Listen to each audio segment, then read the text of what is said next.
Vă spun din nou bun găsit, stimați telespectatori, la întâlnirea cu emisiunea Tableta de Sănătate. Toată lumea vorbește despre laser și asta deoarece el a pătruns în foarte multe domenii medicale. Potențialul benefic al tehnicilor laser a câștigat teren în ultimii ani în tratarea insuficienței venoase și a bolii varicoase. Remodelarea corporală poate fi și ea făcută prin lipoaspirație asistată de laser. Dar poate cele mai cunoscute aplicații laser sunt cele legate de tratarea diverselor patologii ale pielii. Această tehnologie corectează cu succes textura pielii, leziunile superficiale, petele, cicatricile post-acne, venectaziile, semnele și, desigur, ridurile. Până nu de mult, laserele de reîntinerire a pielii se bazau pe înlăturarea stratului superficial al acesteia, fapt ce necesita o anestezie și o perioadă lungă de recuperare post-tratament. În ultimii ani, tehnologiile laser au progresat și au apărut lungimi de undă mult mai specifice, care dau rezultate la fel de bune prin intervenții minim-invazive și cu timp de recuperare mult mai mic. Despre toate aceste aplicații ale laserului vom afla mai multe de la invitatul nostru. Este vorba despre Adrian Avram, medic specialist în chirurgie plastică și reparatorie. Bună seara și bine ați venit, domnule doctor! Bună seara noastră și telespectatorilor! Iată, ați venit chiar din sala de operație. Vă mulțumim pentru că ați alergat de la clinică și până aici și pentru că am adus vorba de clinică, trebuie să vă felicit în primul rând, pentru că, iată, ați deschis nu o clinică, ci aș putea să-i spun un centru de chirurgie, pentru că acolo abordați mai multe domenii, nu doar patologia pielei, nu doar medicina estetică, plastică și reparatorie. Și, sigur, totul a pornit de la filozofia dumneavoastră de profesionist legată de oferirea unui serviciu medical de calitate. Ce înseamnă, domnule doctor, un act medical de calitate? În primul rând, vreau să spun că suntem norocoși că am reușit să deschidem un astfel de centru și filozofia noastră, de fapt, se regăsește peste tot în ceea ce facem. Este o filozofie simplă a calității, focus pe pacient și toată această calitate a actului medical, de fapt, este o combinație între relația medic-pacient, între tehnologie și, practic, între infrastructura care ți oferă locul unde practici actul medical. Și, desigur, experiența pe care profesioniștii care îi aveți acolo o au, având în vedere că din 2007, de când ați început în mediul privat, aveți peste 10.000 de tratamente din ceea ce am citit eu, dar mă bucur că ați pus pe primul plan relația medic-pacient. Acea căldură pe care medicul trebuie să o ofere și acea încredere. Practic nu oferiți doar servicii medicale, ci și acel sentiment de securitate medicală. Exact. Acest lucru îl poți face și fără celelalte infrastructură, tehnologie. Și mi-aduc aminte de, cu plăcere, când lucram la stat, încercam să fac același lucru, doar în condițiile în care se putea în acele locuri. Așa este, îl poți face, poți să ai răbdare și înțelegere față de pacient, dar poate tocmai lucrul acesta lipsește în multe din spitalele din România și lucrul acesta îl regăsesc pacienții în mediul privat. Iată că ați reușit să faceți performanță ca medic în România și nu ați ales să plecați sau să rămâneți în străinătate, pentru că de plecat ați tot plecat, chiar vorbeam înainte de emisiune. Care a fost partea cea mai dificilă cu care v-ați confruntat în toată această perioadă în care doreați să performați în România? România este o țară destul de dificilă să te dezvolți ca medic, ca dovadă că foarte mulți din colegii noștri pleacă în străinătate. Dar eu cred că, în mod paradoxal, viitorul pe termen lung, mediu și lung, cred că va fi aici. Pentru că, ca străin, ai, pe de-o parte, orizonturi deschise în care poți să te perfecționezi, să înveți tot felul de lucruri noi, iar, pe de altă parte, poate n-ai așa un orizont de a progresa și a avansa și să fii recunoscută la valoarea care o dobândești la un moment dat, poate ca în țara ta. De aceea cred și poate cei medicii tineri care vor să plece din țară vor fi dezamăgiți de lucrul ăsta. Eu cred totuși că viitorul va fi aici. Așa este, dar cu ce probleme v-ați confruntat? Eu știu, birocrație. Care au fost problemele când ați vrut să dezvoltați acest centru?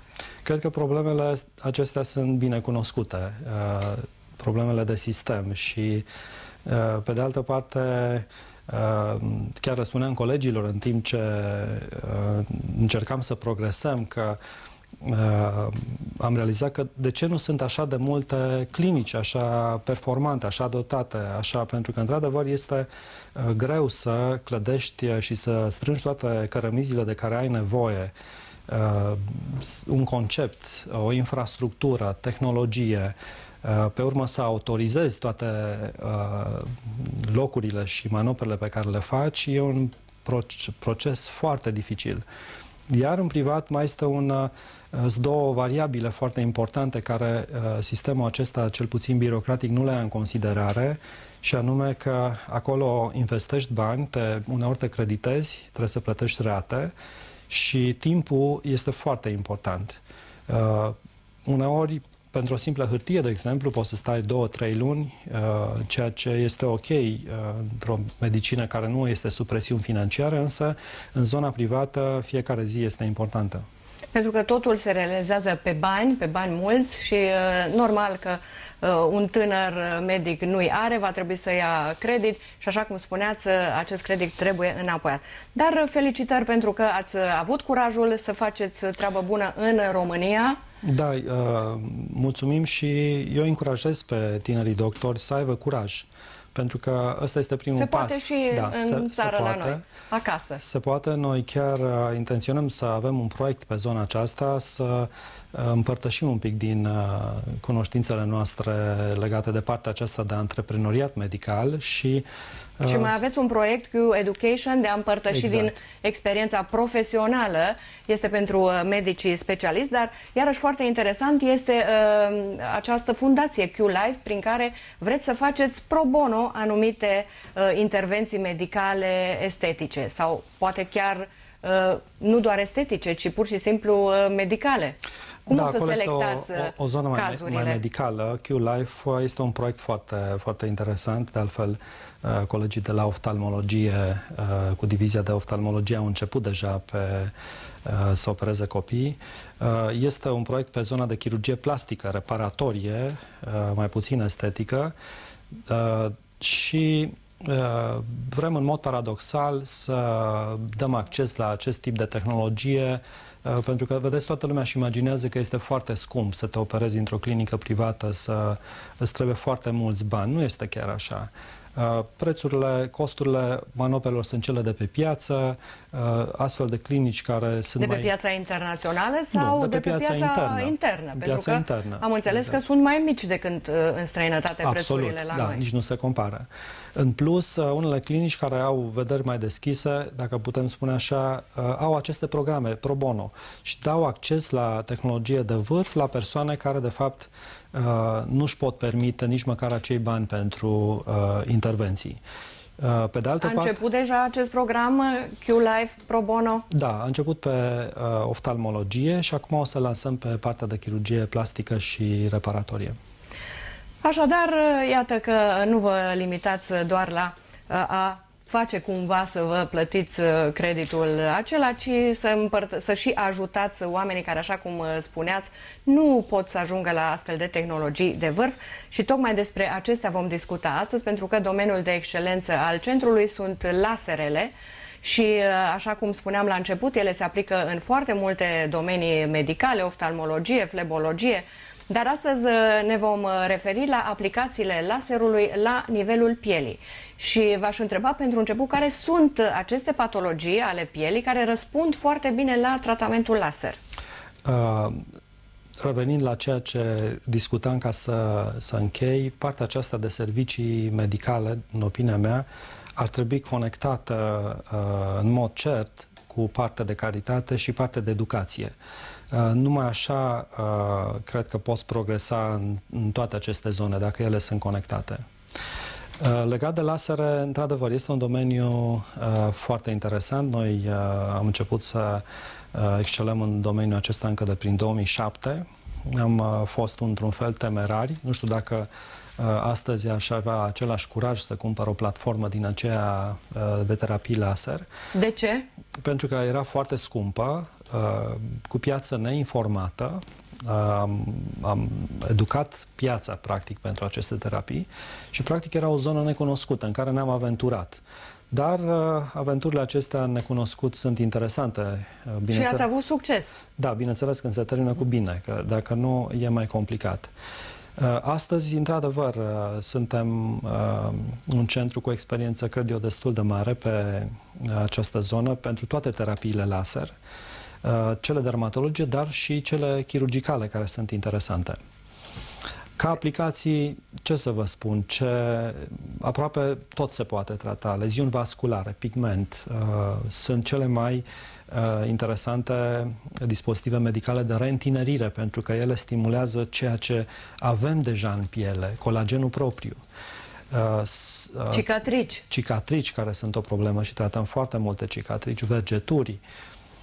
Plus, au intrat în zona aceasta de remodelare corporală, care este o zonă în creștere și, în general, lumea este preocupată nu numai de imaginea feței, dar și de imaginea corpului. Așa este. Așadar, la nivelul pielii există foarte multe patologii, așa cum ni le-ați spus, cicatrici, leziuni pigmentare, vasculare, riduri. Haideți să vedem cum se face consultul pentru aplicarea unui tratament laser. Consultul este relativ simplu, se chestionează... Și care sunt indicațiile și contraindicațiile?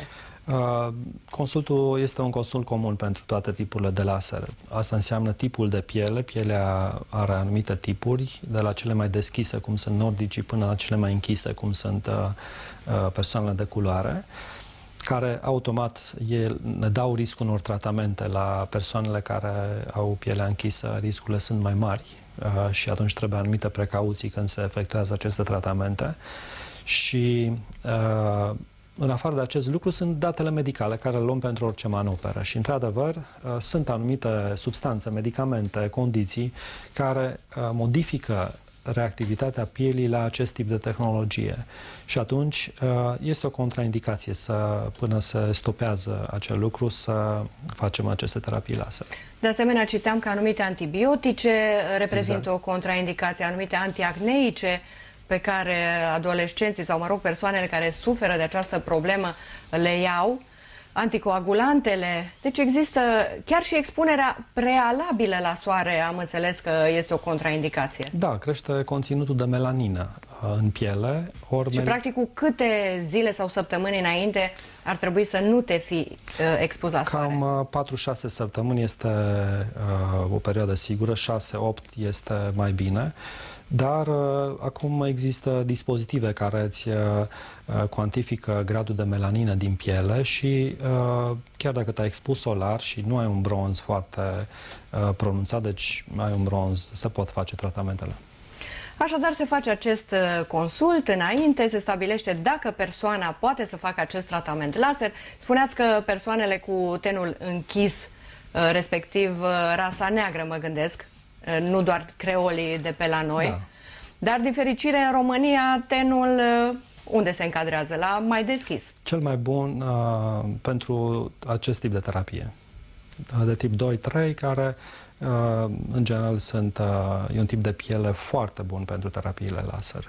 Bun, după ce s-a stabilit tipul de piele și faptul că persoana este eligibilă pentru acest tratament, se trece la aplicarea uneia dintre metodele laser, pentru că sunt mai multe. Vă propun să începem cu acest laser ablativ, care și el poate fi cu anumite lungimi de undă diferite, poate pătrunde la o adâncime diferită. Haideți să vedem ce înseamnă acest micropeeling laser și ce înseamnă laser ablativ. Știința din spatele acestei tehnologii este destul de complexă.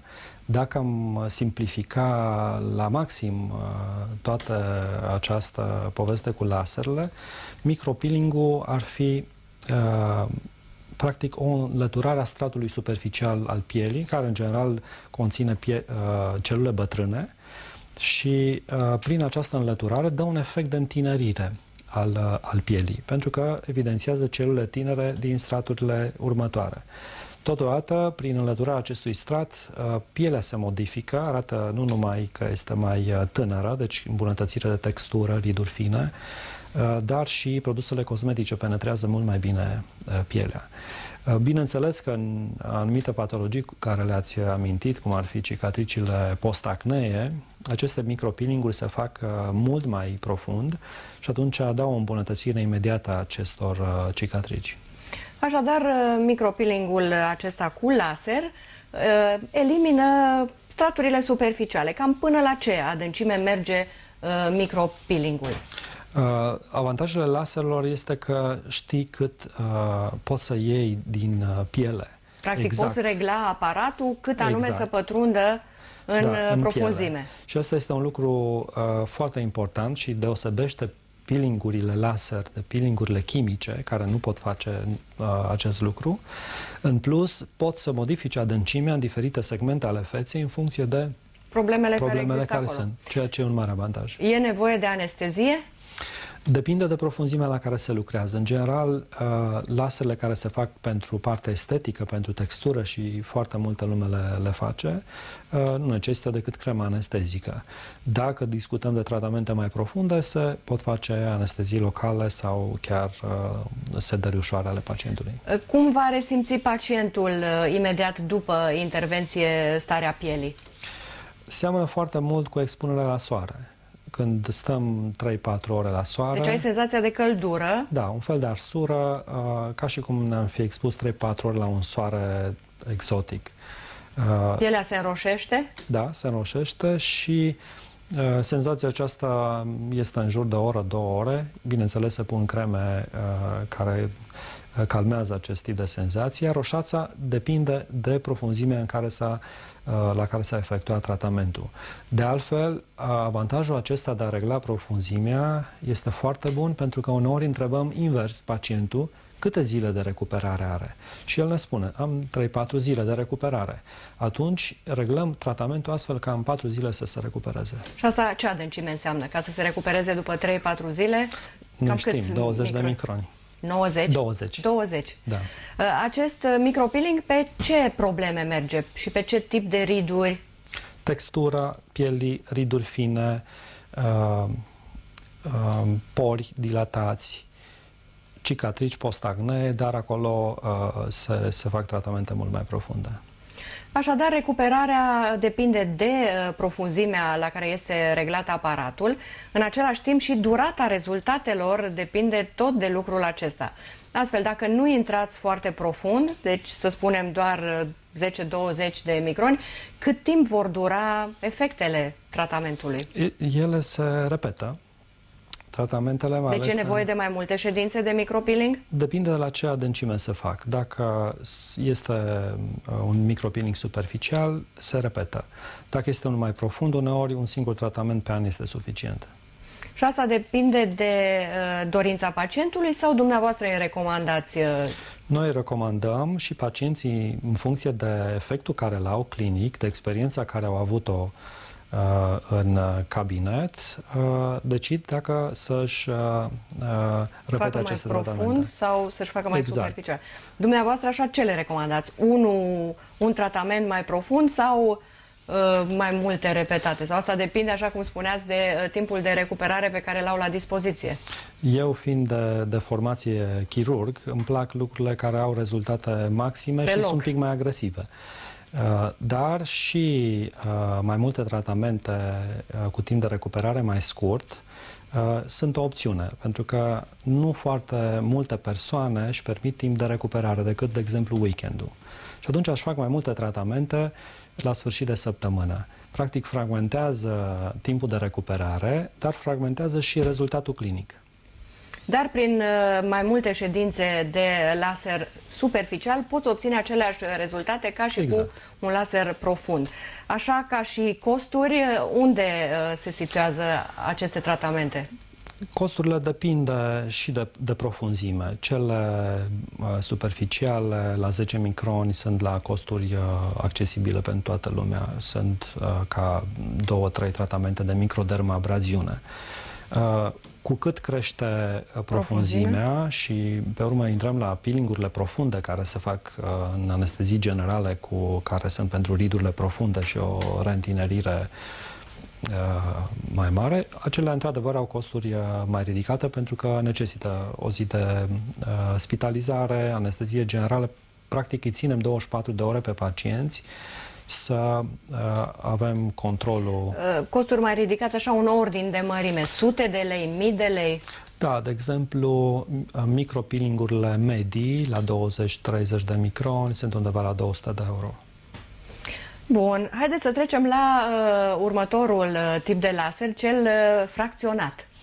Da, este de asemenea o tehnologie interesantă. De altfel, noi le combinăm cu micropeeling-urile.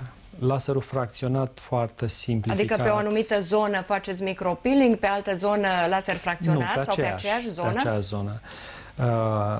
Laserul fracționat pentru telespectatori este o tehnologie care creează microorificii în piele. Creând microorificii și nu luând toată pielea continuu, timpul de recuperare este mai scurt. Și aceste microorificii, fiind mai în profunzime, se produce colagen. Ori colagenul este, de fapt, suportul pielii. Ca urmare, fracționatele sunt recomandate după 35 de ani, când avem nevoie de colagen, sau, bineînțeles, la pacienții cu cicatrici post-acnee, care este o opțiune foarte bună. Și spuneați că le puteți combina. Se face întâi acesta cu profracționalul și apoi micropeeling-ul sau invers? Micropeeling-ul și laserul fracționat în aceeași ședință. Este un concept care îmi place foarte mult la tipul acesta de tratamente, să reîntinerim sau să modificăm pielea în straturi. Micropeeling-ul ia din stratul superficial, iar fracționatul intră în stratul profund și produce colagen. Asta înseamnă că pacientul are un rezultat imediat după tratamentul laser prin micropeeling, pentru că s-a înlăturat stratul superficial, dar laserul fracționat produce colagen, dar în timp. Practic, rezultatele după un fracționat se văd la 2-3 luni, când acest colagen este produs în piele. Deci trebuie să aibă răbdare persoana. Răbdare, dar arătând mult mai bine. Da. Trebuie neapărat să spunem care sunt indicațiile pe care trebuie să le urmeze imediat după un tratament laser, care indicațiile sunt aceleași pentru toate tipurile de terapii laser. Le spunem pacienților protecție solară, protecție solară, protecție solară. Asta ce înseamnă? Să se ferească de soare? Da, să evite expunerea voluntară timp de 2 luni imediat după tratament și să se dea cu cremă de protecție solară cu factor de protecție ridicat 50, reaplicat la 2 ore, deci foarte bine Alte protejate. creme pentru cicatrizarea acelor orificii nu e nevoie? În general, post-tratament, pacienții primesc un kit de îngrijire pentru perioada în care au culoarea roșie după tratament. Și acel kit de îngrijire, care conține apă termală, ceva creme antiinflamatorii, le este suficient. După ce s-au recuperat, reintră pe cremele normale. Un alt tip de laser care este deja și mai profund este acesta resurfacing, din câte am citit eu, și care îi mai spune și contur, pentru că ridică, așa cum spuneați, laxitatea pielii și, desigur, stimulează formarea celor fibre noi de colagen. În ce constă acesta? Dacă ne gândim la micropeeling, el este undeva până la 60 de microni. Dacă urcăm peste 60 de microni, să luăm din piele, este deja acest contur, iar conturul poate să ajungă până la 300-400 de microni. Deci luăm un strat destul de consistent din piele. Asta înseamnă riduri profunde, înseamnă un fel de lifting al feței, înseamnă o reîntinerire cu cel puțin 5-10 ani, uneori dintr-un singur tratament. Este practic un peeling profund controlat cu ajutorul laserelor.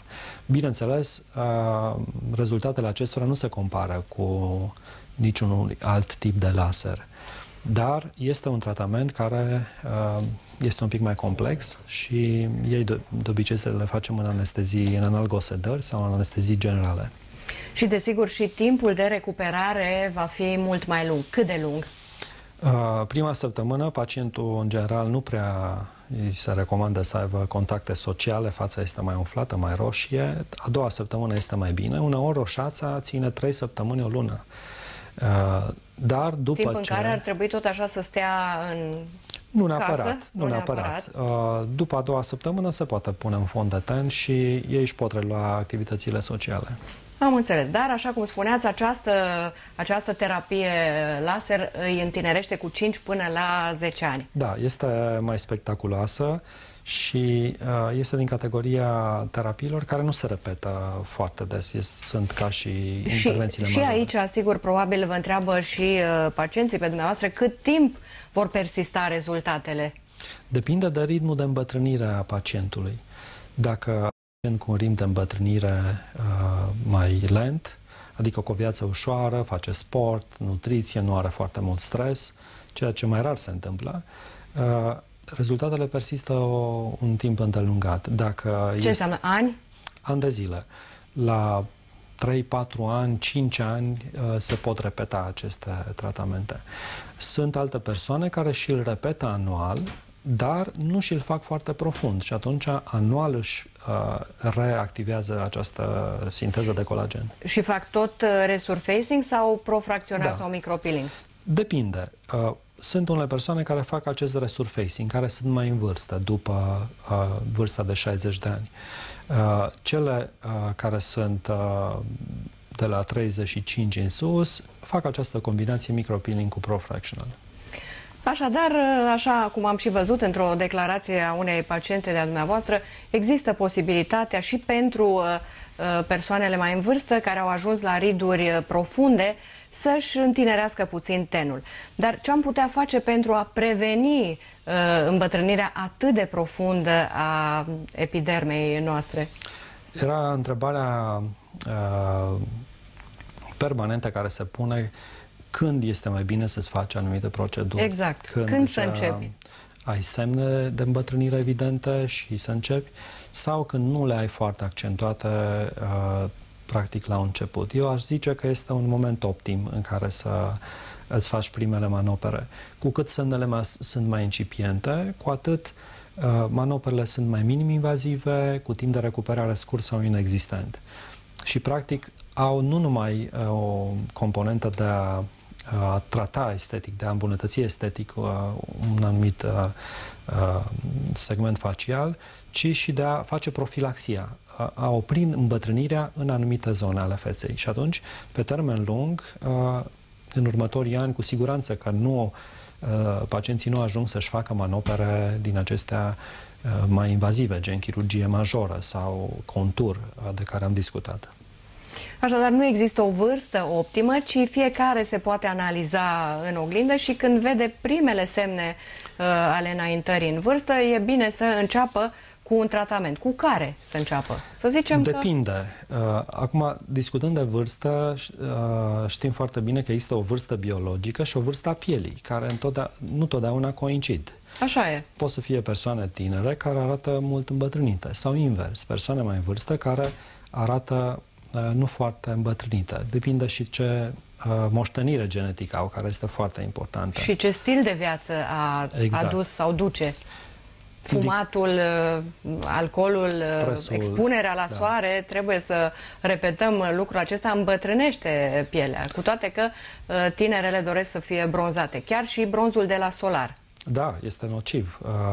Pentru o culoare mai interesantă a pielii, pielea plătește un preț destul de scump în termen de îmbătrânire. Da, așadar, așa cum spuneați, există o vârstă a pielii care nu coincide cu vârsta biologică, deci fiecare se va analiza. Și cu ce să înceapă? Sigur, dacă își observă aceste semne ale îmbătrânirii, ele sunt ridurile fine, care apar în jurul ochilor.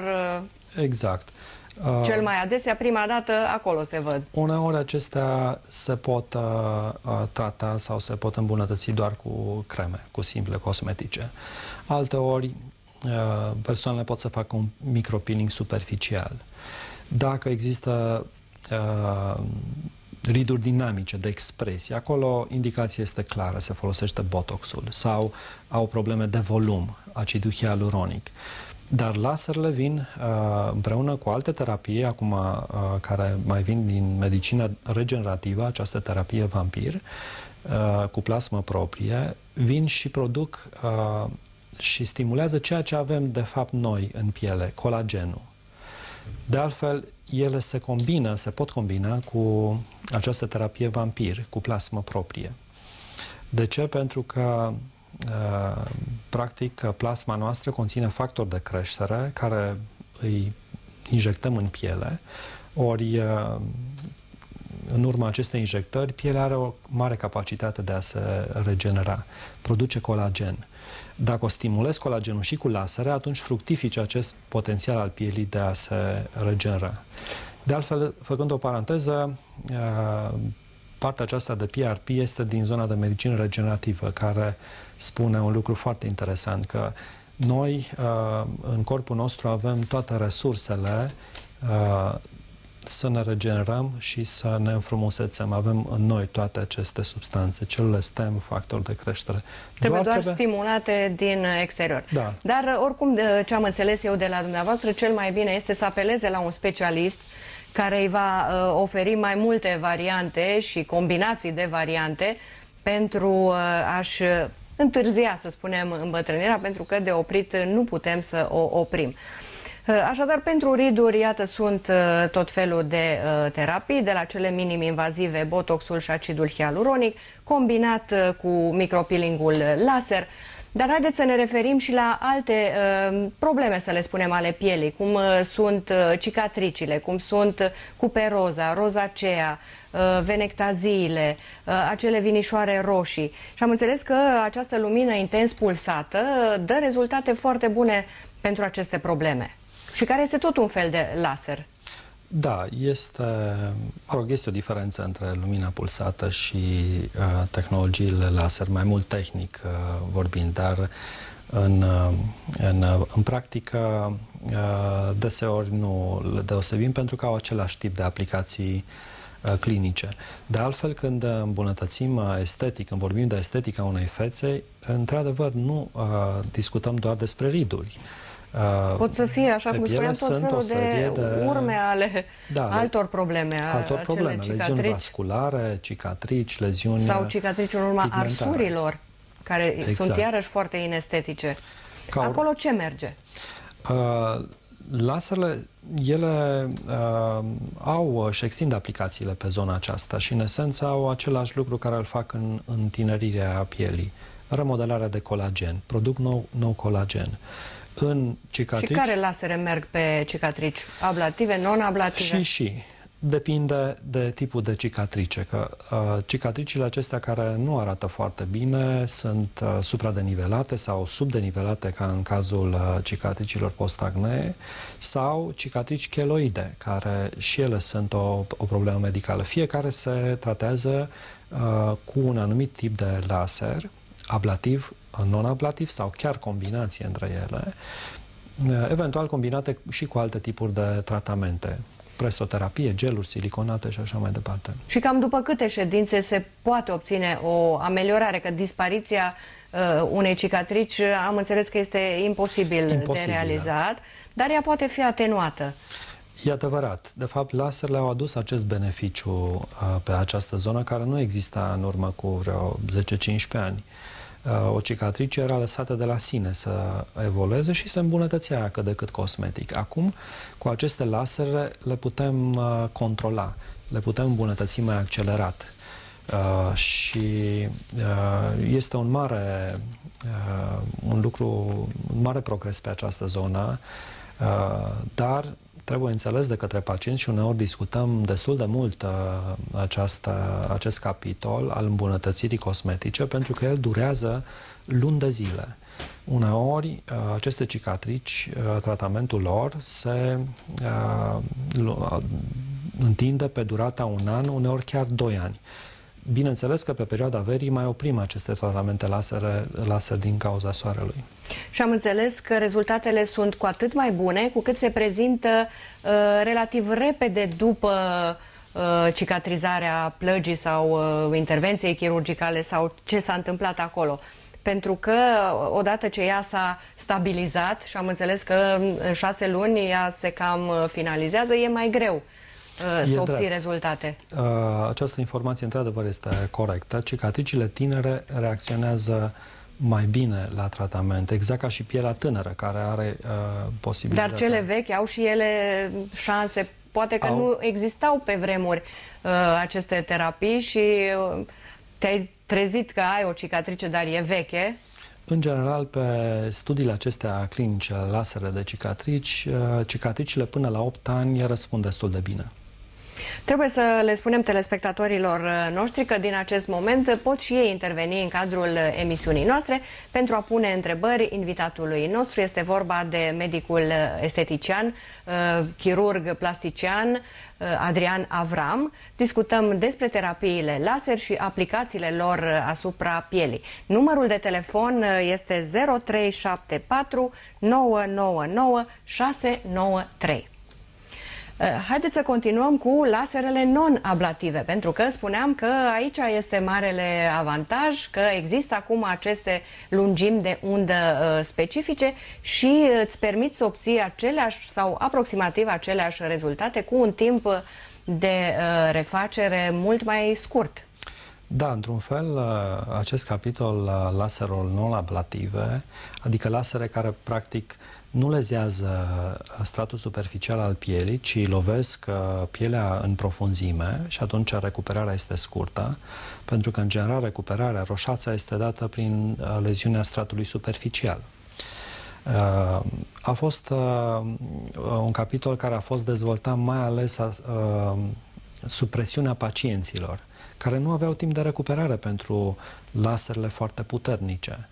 Și spuneau, nu pot să fac terapia aceasta, că am de lucru sau trebuie să mă prezint la serviciu și nu pot să stau o săptămână acasă. Pentru că un pacient, în momentul când discutăm în cadrul consultației și vorbim de lasere, sunt două lucruri foarte importante: rezultatul și timpul de recuperare, care se leagă. Unii au ca prioritate timpul de recuperare și spun: domnule doctor, nu am decât atâtea zile.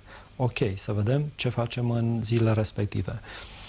Alții spun: da, pot să-mi iau oricât timp de recuperare, dați-mi un tratament care să aibă rezultatul maxim. Și din punctul meu de vedere sunt pacienții ideali, pentru că ai libertatea să obții maximum dintr-un tratament. Laserele non-ablative sunt tocmai din această categorie, în care tratamentele sunt mai blânde. Lungimea de undă este mai scurtă a laserului? Da, lungimea de undă astea sunt în general lasere, dacă intrăm în zona de lungime de undă în infraroșu, îți lasere infraroșu și sunt câteva lungimi de undă interesante acolo.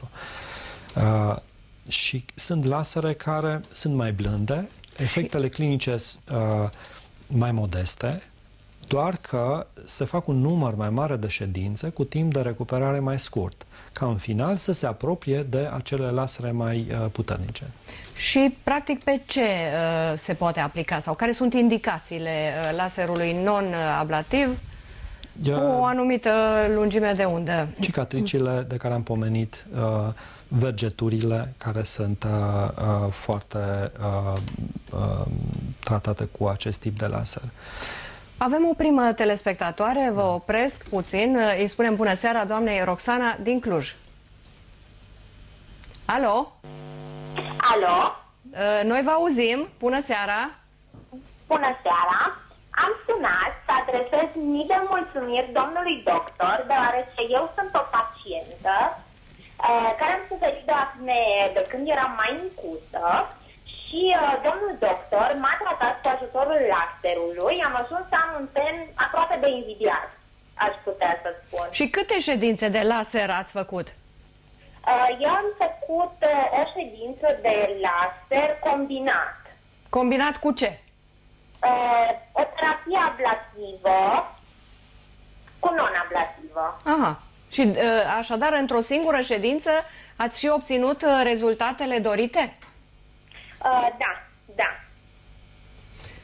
Bun, vă mulțumim foarte mult pentru că ne-ați împărtășit această experiență Și vă sfătuim să aveți grijă în continuare de tenul dumneavoastră, pentru că, așa cum ne spunea domnul doctor, e mai ușor să previi decât să tratezi chestiuni mai grave și mai profunde.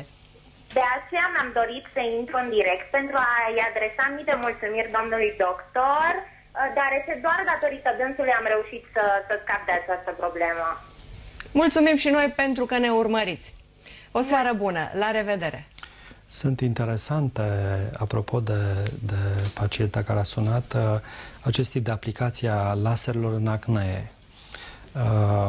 Practic, cazurile de acne disperate, după ce s-au tratat cu antibiotice și toate și tot felul de creme și... Mai adăugăm la arsenalul dermatologilor, care de fapt venim în completare, această terapie cu lasere din zona non-ablativă de care discutam, lasere care țintesc apa, practic țintesc glandele sebacee din zona feței, le distrug prin această energie care o introduc în piele și ca urmare scad producția de sebum, care este un factor important în acne. Și au rezultate că remit, scad numărul de leziuni, se ameliorează, chiar dacă nu dispar în totalitate, le cresc gradul de confort. Și iată că pacienta a reușit să scape de acele inestetice coșuri cu o singură ședință, e adevărat combinată, dar au dispărut pentru totdeauna, înțeleg. Nu mai Astea are sunt cazurile mai rare. În general, la pacienți nu le promit așa ceva, că dispare. Le promit doar că se ameliorează, pentru că asta este, într-un fel, zona a majorității pacienților. Faptul că a dispărut și a reacționat foarte bine, asta pot să spun că e oarecum excepție de la regulă, dar majoritatea au nevoie de mai multe ședințe, probabil. Ședințe, da. Mai avem o telespectatoare, îi spunem bună seara doamnei Ileana. Bună seara. Tot din Cluj. Bună seara. Spuneți. Eu, în urma că m-ai slăbit un pic, pe burtă mi-au rămas așa două dulci cu grăsimi. Și aș vrea să știu dacă se pot să facă ceva să dispară. Pe zona aceasta de remodelare corporală, probabil o să fie un subiect viitor de emisiune. Este lipoaspirația asistată laser, care este o procedură chiar interesantă și care reduce depozitele de grăsime localizate.